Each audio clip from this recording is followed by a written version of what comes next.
Good evening, everyone. I'm Sophie Black, the editor of Crikey, and welcome to the Wheeler Centre for our debate with Robert Manne, Professor of Politics at La Trobe University, regular contributor to The Monthly, and author of the latest quarterly essay, Bad News, Murdoch's Australian and the Shaping of the Nation. Now, in this essay, Robert labels The Australian the country's most important newspaper, the only genuinely national general newspaper, extremely well-resourced and able to employ many of Australia's best journalists. He also labels it a remorseless campaigning paper, unusually self-referential and boastful, notoriously sensitive to criticism, bears many grudges, explodes with criticism and rage when criticised, has an intensely aggressive culture, and perhaps most importantly, Robert suggests that the paper exercises power without responsibility. All of which prompted an initial 1,800-word response from the Australian's editor-at-large, Paul Kelly.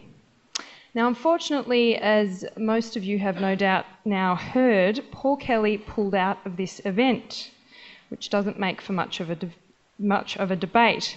So given that we're keen to ensure that the views of The Australian are adequately represented tonight, I'd like to introduce a special guest.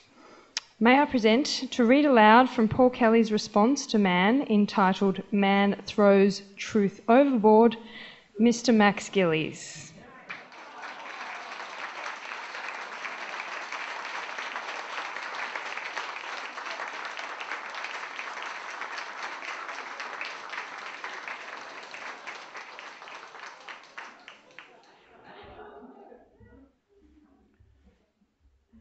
This will be no laughing matter. There are four themes in Manne's essay that deserve to be highlighted.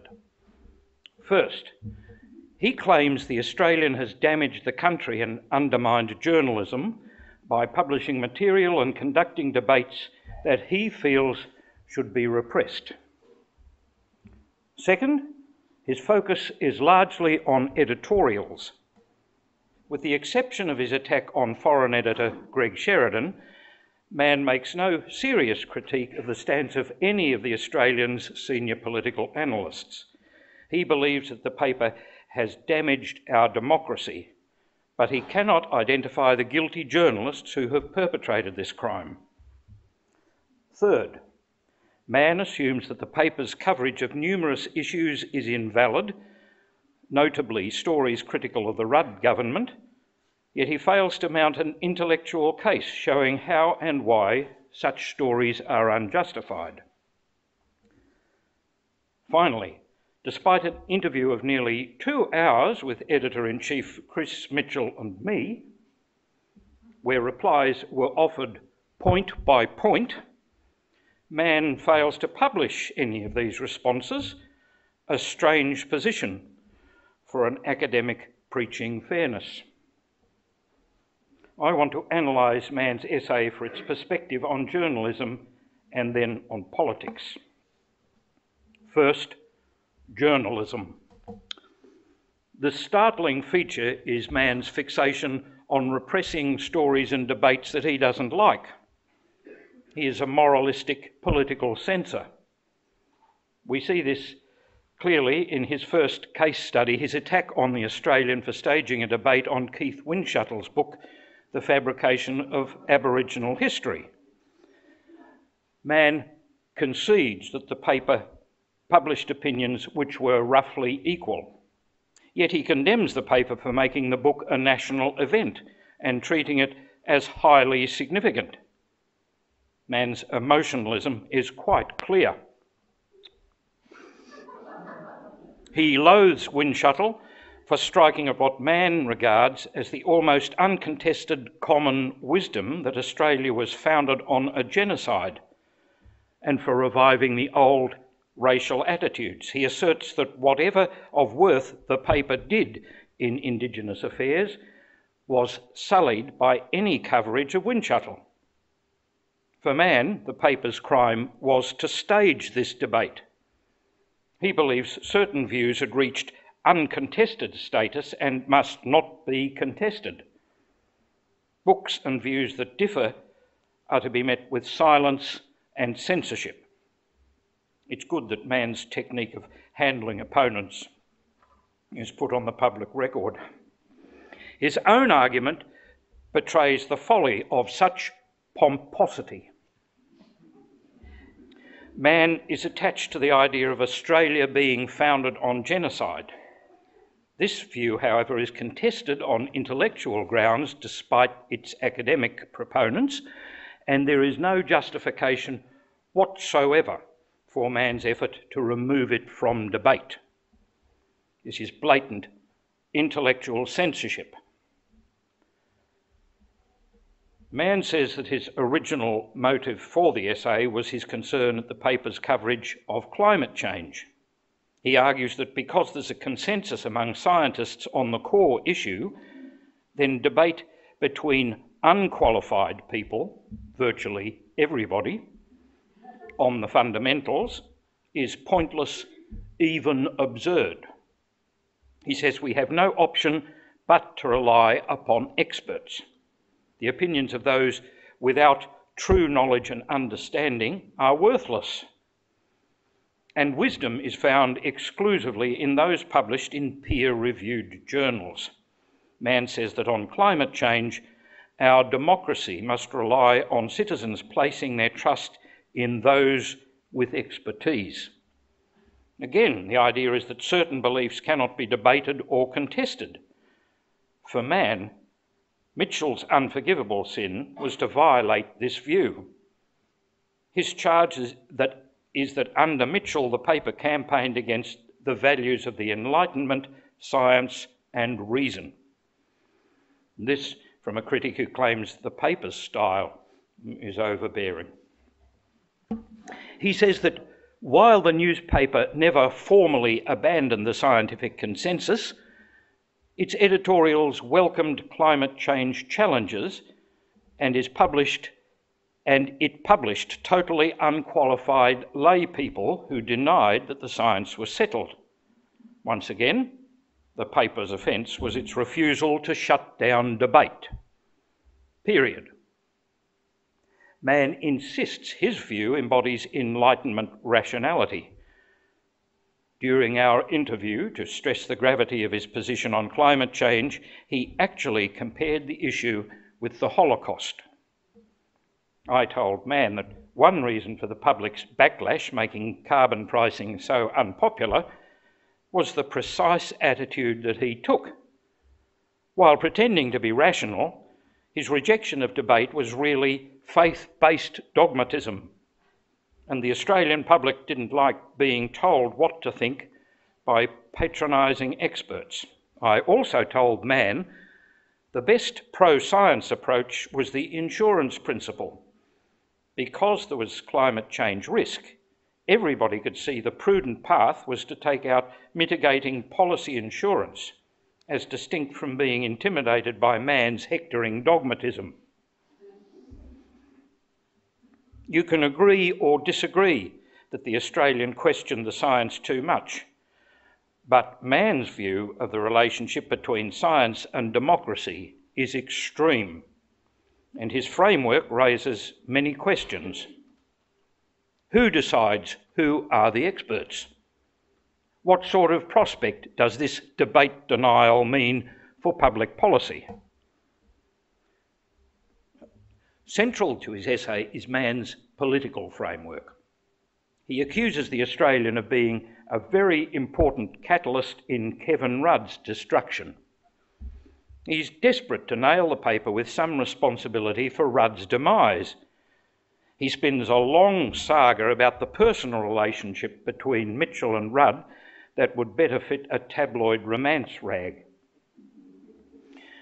But at the end, he's left with schoolboy scribblings, namely that the paper had become a key player, that it had tasted blood and had helped crystallise opposition to Rudd in caucus. Yet there is little evidence that the pro-Gillard push of June 2010 was inspired by the Australian. What happened is that the caucus lost confidence in Rudd. The Australian did not campaign to remove Rudd. Its political editor, Dennis Shanahan, did not argue that Rudd had to go. The Australians' criticism of the Rudd government over 2009 and 2010 was stronger than other papers, but the question Manne never poses is whether that coverage was justified. This is the question that counts. The paper led criticism of Rudd on many fronts. It exposed blunders in the stimulus package, from home insulation to BER funds, lamented labour market re-regulation, criticised Rudd's switch on boats, attacked his paralysis and retreat on climate change, and ran hard on the mining tax flaws. Political coverage is always imperfect, but there is much evidence to buttress the view that the Australian read this period better than other media outlets and better identified the genuine flaws in Rudd's style and politics. Manne implies that stories were driven by personality and ideology, as if this motivated individual journalists. The truth is, however, that the Rudd government was unravelling. Julia Gillard herself said that Rudd had lost his way. The paper wrote, reported and analysed one of the most remarkable collapses in our history, the destruction of a first-term Prime Minister. Man cannot confront the core truth. Here, Rudd undermined himself. It was his own work. Man is so sure that the Murdoch hand must be involved that he misrepresents the contemporary history. He is an unreliable witness.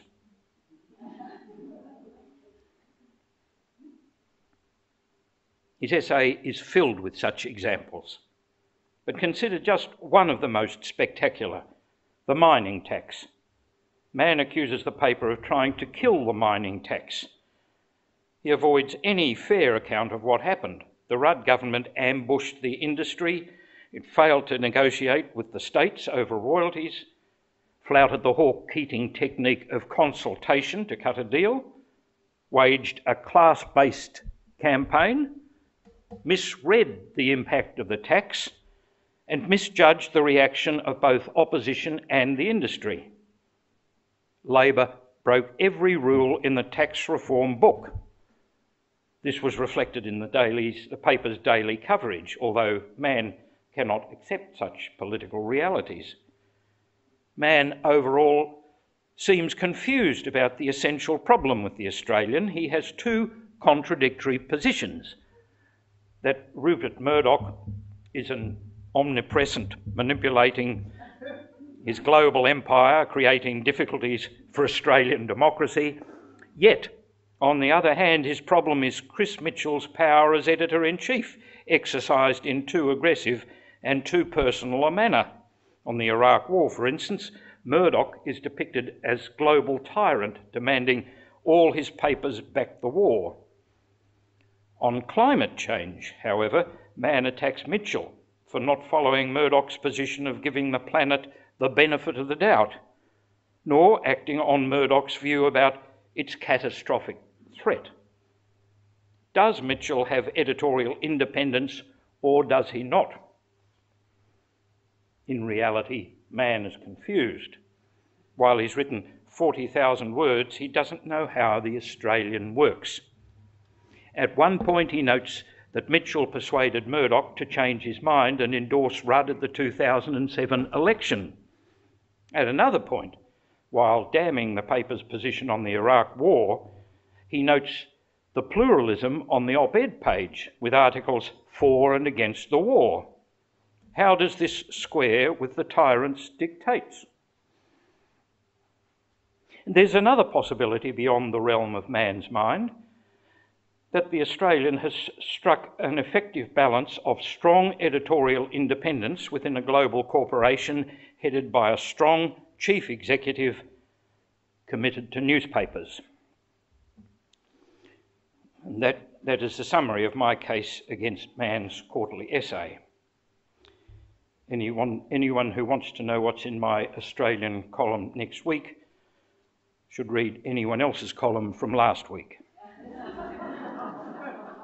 Thank you. Thank you, Paul. Max. Paul. Okay, now in the interest of being fair and balanced, to quote another great Murdoch outlet, I'm going to be playing the role of the rest of the Australian tonight, or at least the 6 people who further responded to your essay, Robert, in the double-page spread featured in the Weekend Australian last Saturday. And that's not including the editorial or the cartoon, but we'll get to that later. Now, we've got half an hour to cover off on something like, 14,000 words worth of response? So we need to keep it short and sharp, and then we'll throw to questions from the audience. So, Robert, I'm going to start by putting a Paul Kelly line of argument to you.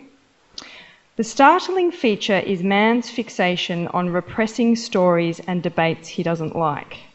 He is a moralistic political censor. Books and views that contest Manne's beliefs are to be met with silence and censorship.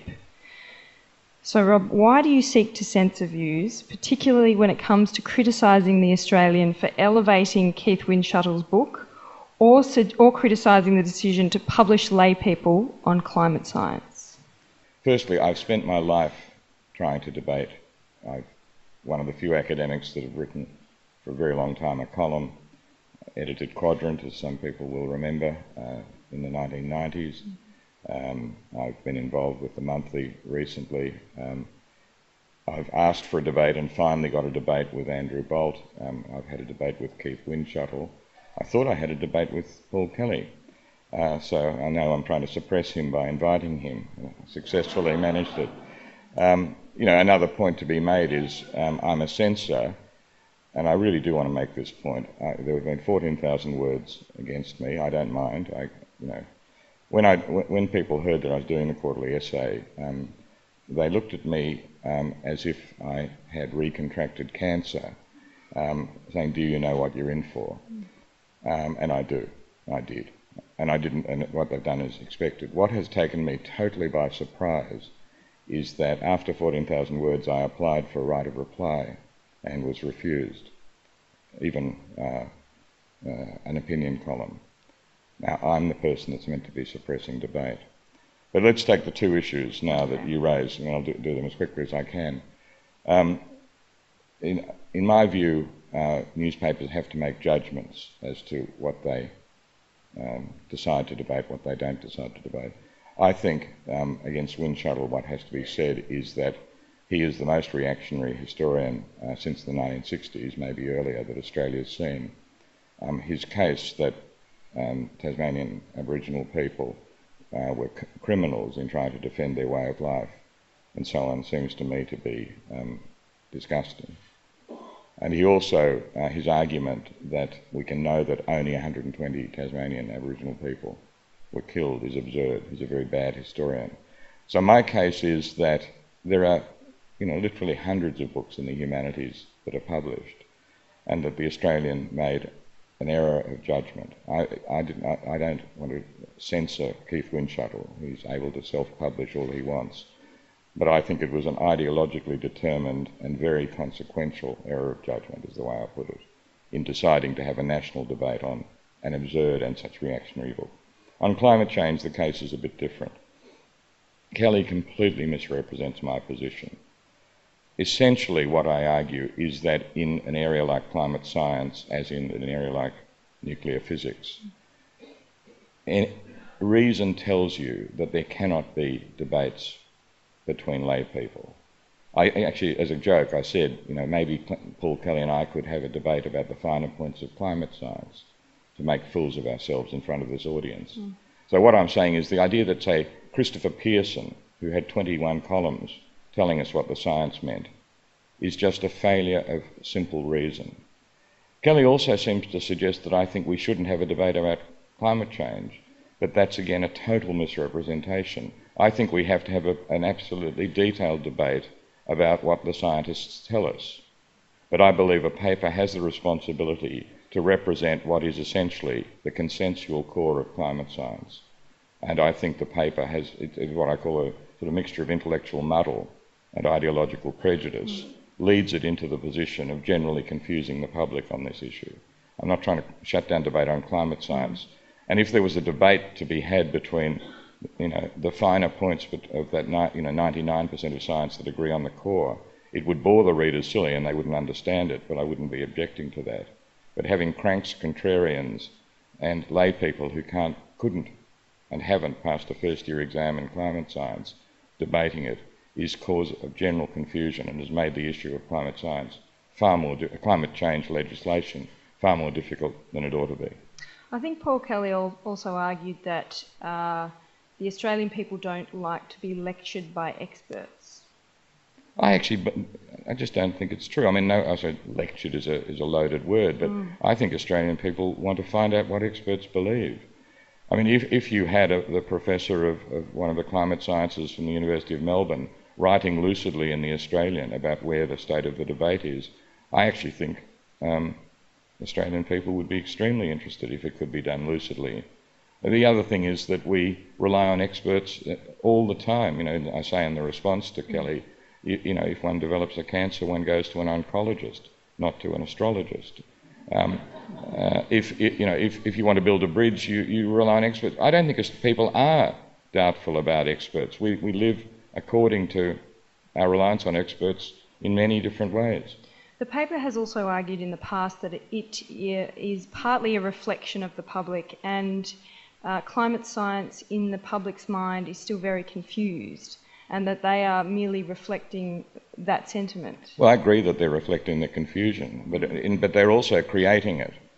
I mean, what I call for is not to censor anything but clear thinking, and I think it is the duty of the newspapers and duty of radio and television to try and maintain clear thinking on these issues, to try and say just what I've said, that there are some things that are difficult and you just have to listen to those that have knowledge and understanding, or we're all in total confusion. I think now you have reached, not really in Europe so much as I understand it, but in the United States and Australia, a state of total confusion about climate science. So in the United States, if you vote Republican, you tend not to believe in climate science, whereas if you vote Democrat, you're more likely to believe in it. It's just absurd.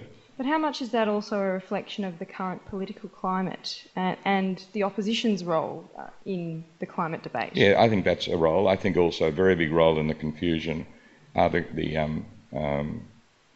interests, the mining companies and so on, who have a vested interest in us not being able to come to a decision on the phasing out of carbon dioxide emissions. I think there's a lot of explanations for the confusion, and I think I've become what I say comically, but it'll no doubt be taken seriously at The Australian, I've become a vulgar Marxist. I actually think that the corporate interests have deliberately created the climate of uncertainty. Uncertainty is their weapon in this, and by consistent public propaganda, they've created enough confusion about climate science to make reasonable legislation more difficult. Going back very quickly to the Wind Shuttle book and the criticism of the paper's decision to elevate that book and to give it the space that it did, The Australian is often commended for the column inches that it devotes to Indigenous issues, and that's something that Chris Mitchell is very proud of. Does that count for something? It does count for something, and in the quarterly essay I praise three people in particular, Paul Toohey, but particularly Tony Koch, I'm not sure how he pronounces it, and Nicholas Rothwell, who I think have done marvellous reporting. And I do think as a newspaper it has done the most important reporting of any newspaper in the country. And I say that and I mean it. On the other hand, I'm afraid I'm also critical of parts of that coverage, very quickly for two reasons.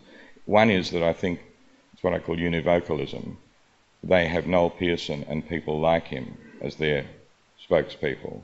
They don't allow other voices to enter sufficiently. And there are many Aboriginal intellectuals who have a different point of view. We would be, as it were, nourished by that debate.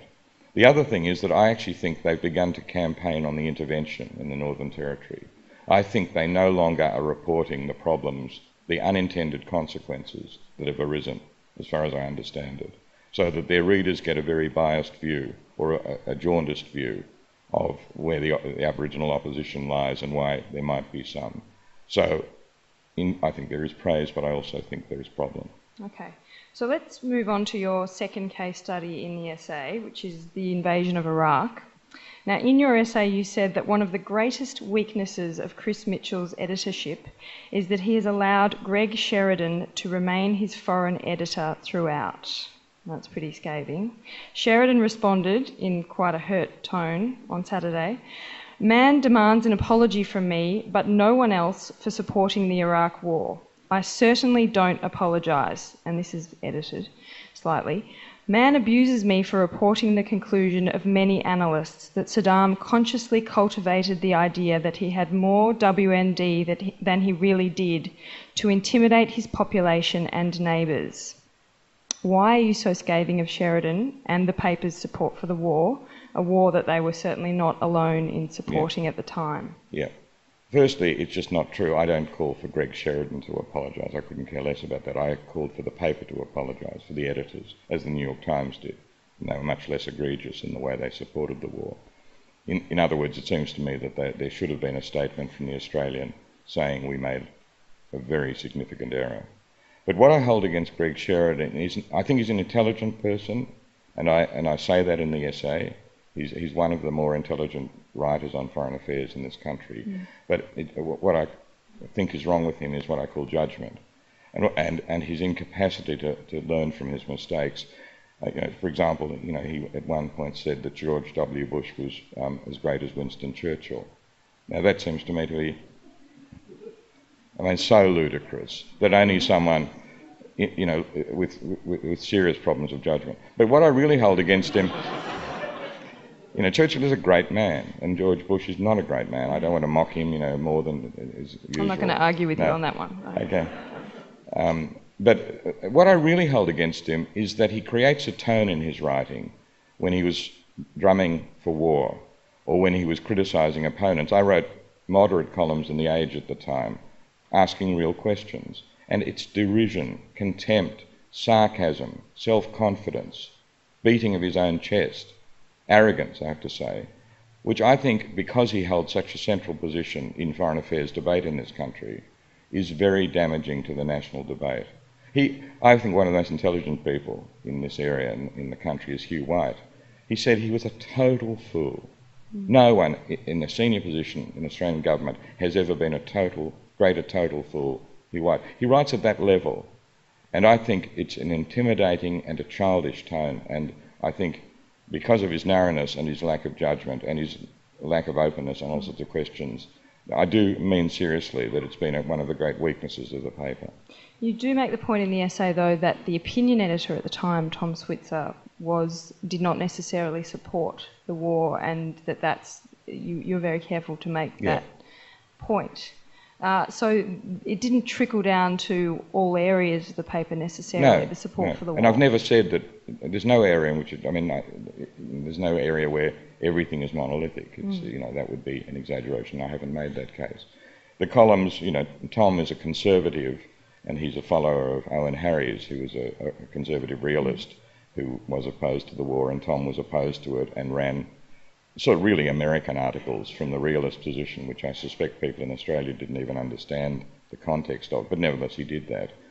But John Howard said, when he was speaking about the Australian, "Thank you, you gave me very great support for the war." The editorials, the headlines, the reports, which usually I read printouts for the essay because I didn't go down to the State Library to look at the real paper. But on the Iraq War, I went to look at the real paper. And the headlines, huge banner headlines, "Tyrants beware," it was drumming for war. And it was distorting, I quote in the essay, a distortion of a very cautious report from Hans Blix about the question of weapons of mass destruction when they were inspecting Iraq, totally distorted in the editorial.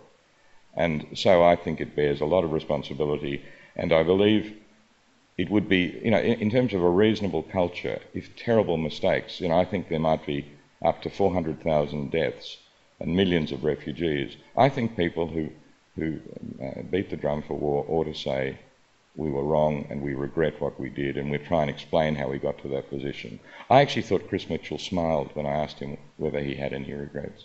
Why is it so important for the paper to apologise? Because if you don't, then what's learnt? And how does a culture progress if mistakes are not... It's like in private life. If one makes a major mistake, it seems the only way, as it were, you can move from that is to reflect upon what went wrong. Readers have short memories though, don't they? Do they remember... Not this one. Well, not you.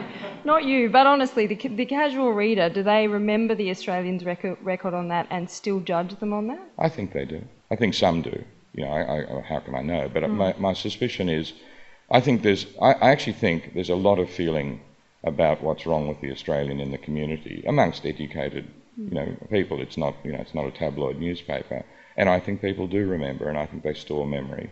And even if they don't, my point about regret, an expression of apology for serious errors of judgment, when they're so consequential as the death of that many people, it seems to me sort of basic to the good health of a civic culture. The Australian wasn't alone in terms of News Corp papers to support the Iraq War. It certainly in wasn't. fact, every single one of them did. Around the world. Yeah. But the notion that Rupert Murdoch is on the end of the phone yelling at the editor to ensure that they support the Iraq War, that's nonsensical, isn't it? Yeah, I mean, look, by accident I know an example. I was travelling in Tasmania around about 2004, and I was talking about wind shuttle, in fact. I've remembered that for a long time. And a journalist there, when I was talking, almost went white, and I'll say he said, "God, I've got to tell you a story now. We were running a line against the Iraq War in our editorials, and the boss in Sydney contacted us and told us to change. And I went and looked at the Hobart Mercury, and it was a completely new editorial line." So it's not as direct as Rupert Murdoch on the phone, although whether he's on the phone to the editor of the Times or the Australian, I wouldn't be sure he wasn't if they'd taken the wrong line. But it filters down. Plus the other thing is, I think a comment that Orwell once made, that the really well-trained circus dog is the one that jumps without having to see the whip. They know what's expected. But what Kelly implies in his thing is that 175 papers worldwide spontaneously came to the same decision, when in general the war was unpopular with the general community in many countries in the world. You speak about the savviness of readers and the fact that some of them don't forget. I'm going to quote Chris Kenny from his piece on Saturday Now, and he said, "Man betrays a low opinion of the public. He is not concerned for the politically engaged citizens, but about the capacity of News Limited to influence the opinions of the vast majority of less engaged citizens.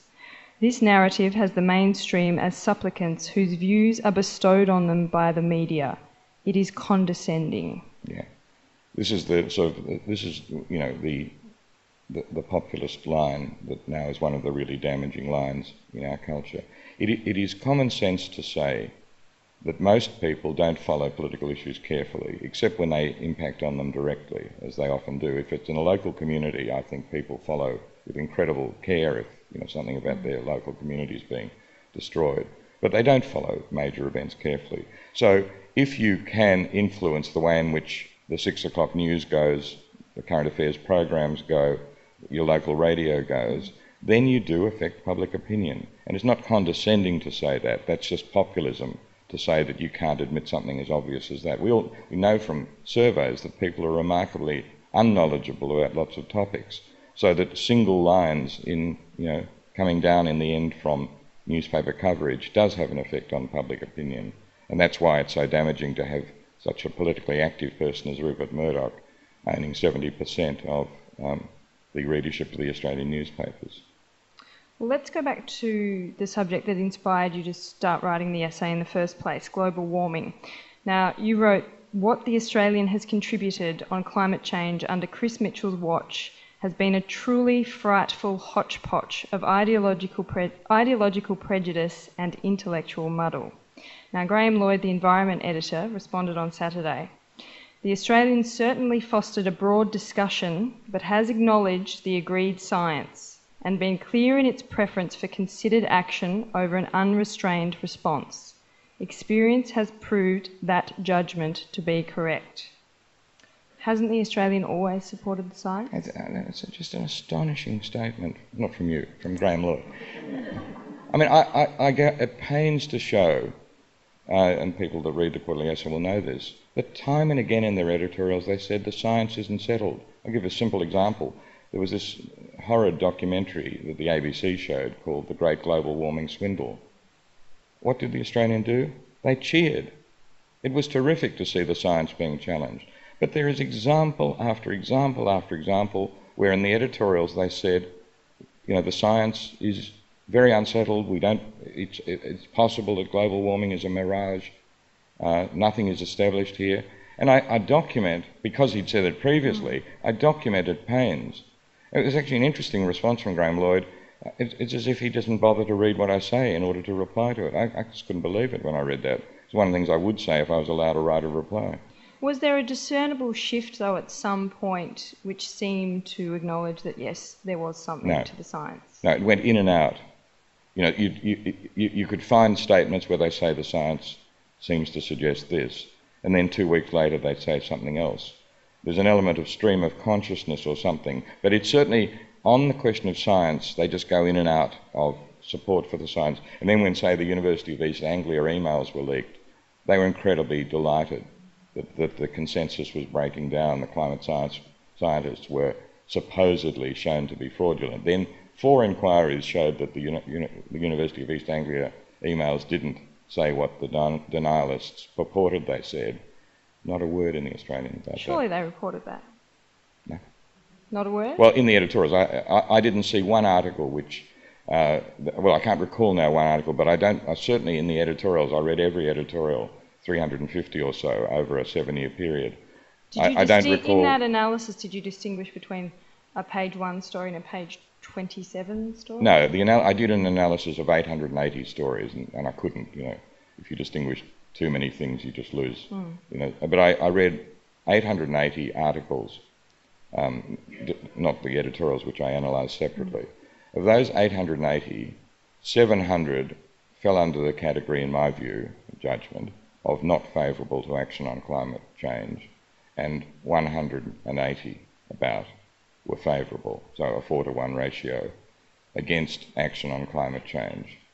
You know, also, if you look at, you know, denialism in the opinion columns versus the support for the science, I think amongst scientists it's 10-to-1 in favour of the contrarians, whereas in the real world it's like 99-to-1 against the contrarians.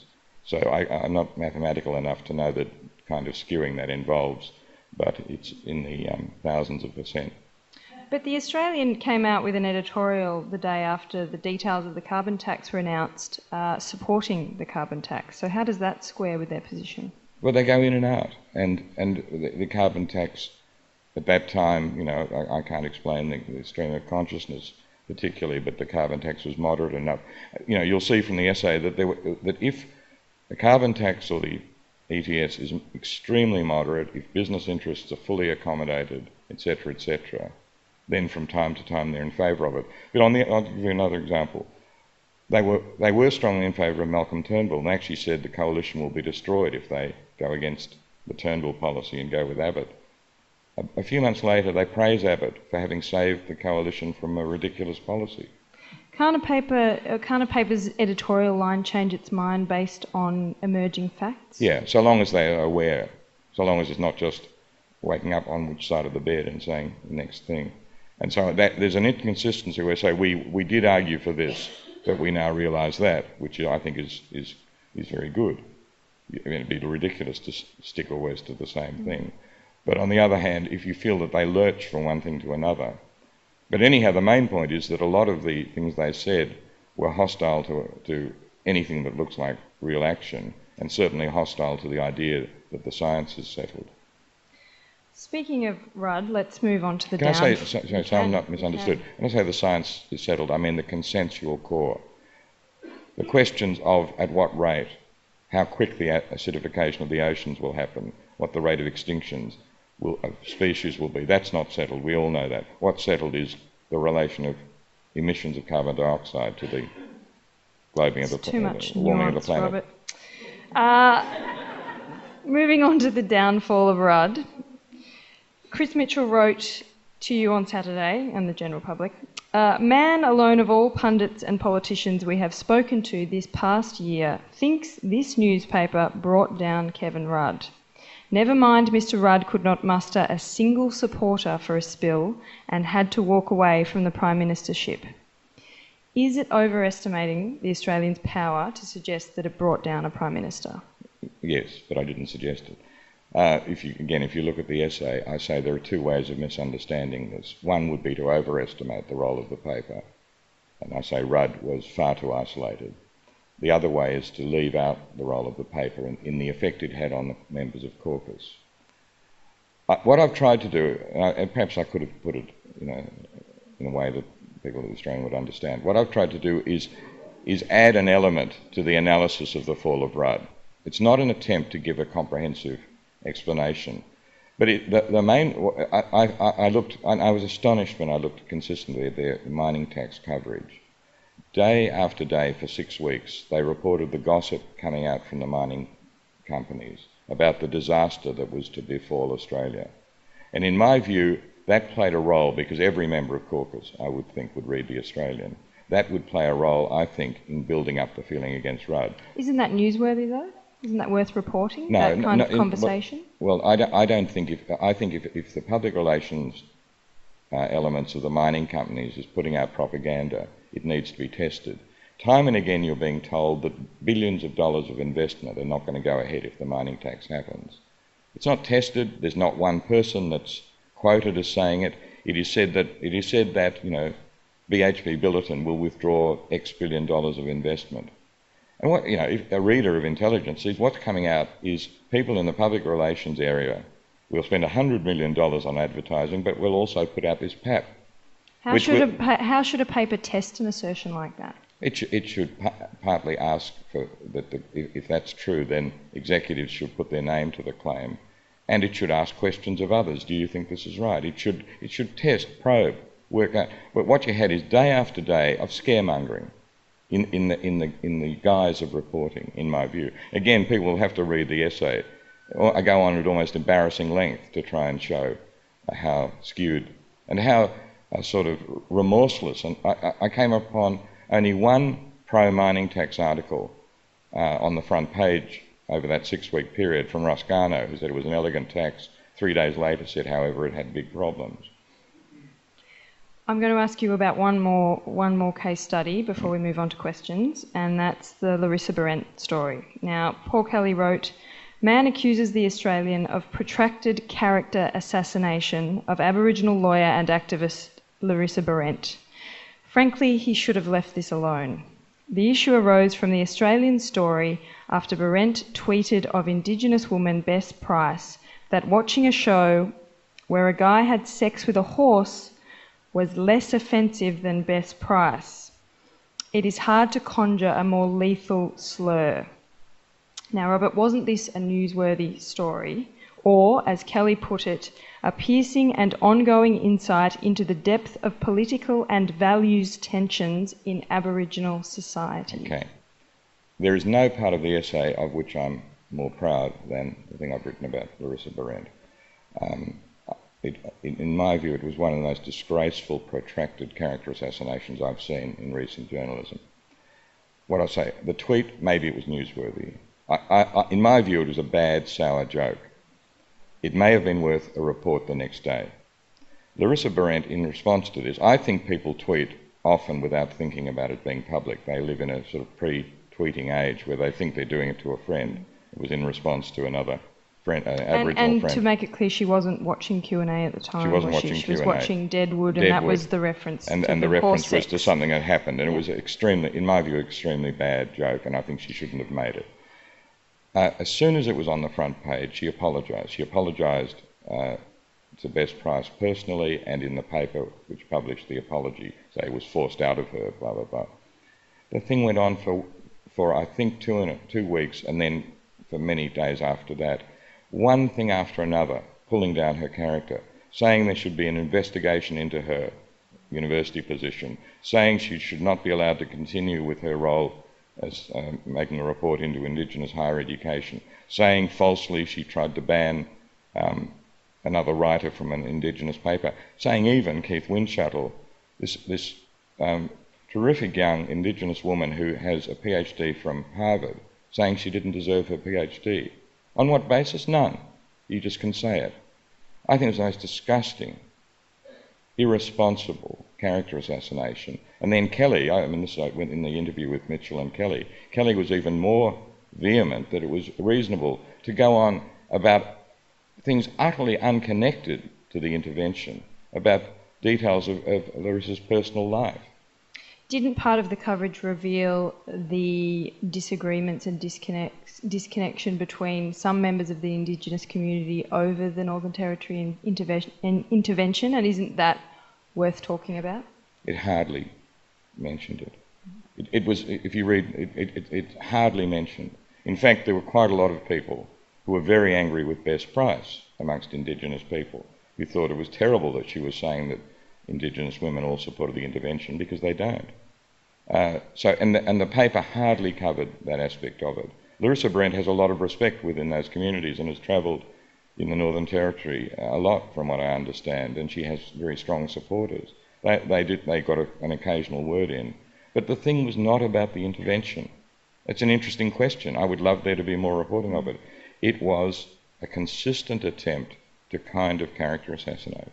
And I think that, and, you know, I'm so pleased I did write about it, and I, you know, utterly repudiate. The reason I didn't mention it in the thing up the back is that, you know, to be honest, Larissa has had enough of, you know, she was so, when I talked to her, she was so clearly kind of upset about it all that I'm trying, I mean, I haven't done it now, but because you asked, but I'm trying as far as possible not to go on about that, because, you know, one of my favourite sayings is slander is a hummable tune. Even defending someone in a way by mentioning things brings them back. And, you know, I just hope her life can fully recover from it. Okay, I'm going to end with Chris Mitchell's words. He said on Saturday, "We are sorry Rob is unhappy with elements of our news coverage over the past decade. The 300 journalists who produce this paper work very hard to lead the news agenda across the continent every day.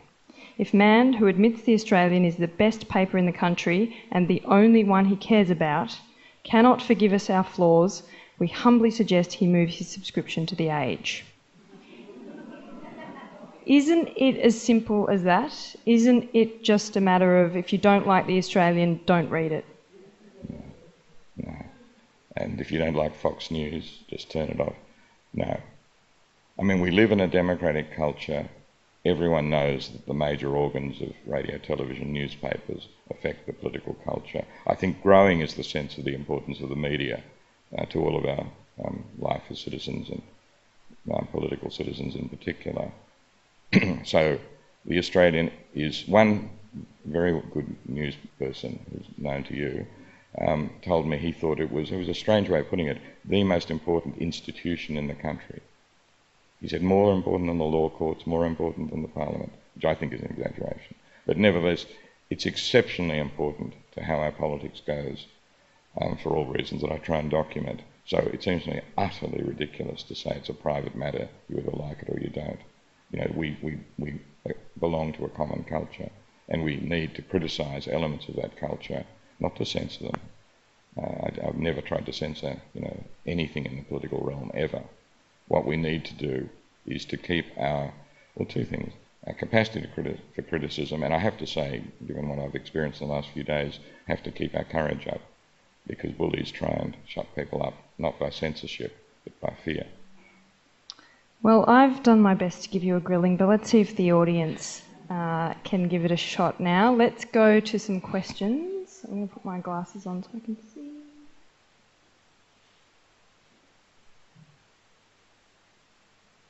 You also say in your essay that the Fairfax and the ABC really don't really criticise the Australian. Why do you think that is? And Crikey, which does on occasion scrutinise the Australian, is that not mainstream enough? You don't talk about that. No, well, I mean, Crikey's, you know, I used to have a phrase which I'm happy to say here, you know, thank God for Crikey, because it's it's really courageous, and I think that's what we need. So. We put that on a T-shirt. Yeah. The question of the ABC and Fairfax in regard to the Australian is a very important one. Again, not everyone here will read the Australian regularly. If you read it, you'll find almost daily, but weekly, this sort of characterisation of Fairfax and the ABC as mad left-wing zealots, lampooning caricature, the Age is the Spencer Street Soviet, etc., etc. Clearly, it's clear that the Age, Sydney Morning Herald and the ABC don't want to get, they feel, I think, they want to get down to that level. And that they also, I think, to some extent fear the kind of vituperation they would face if they debated, if they responded to that sort of lampooning.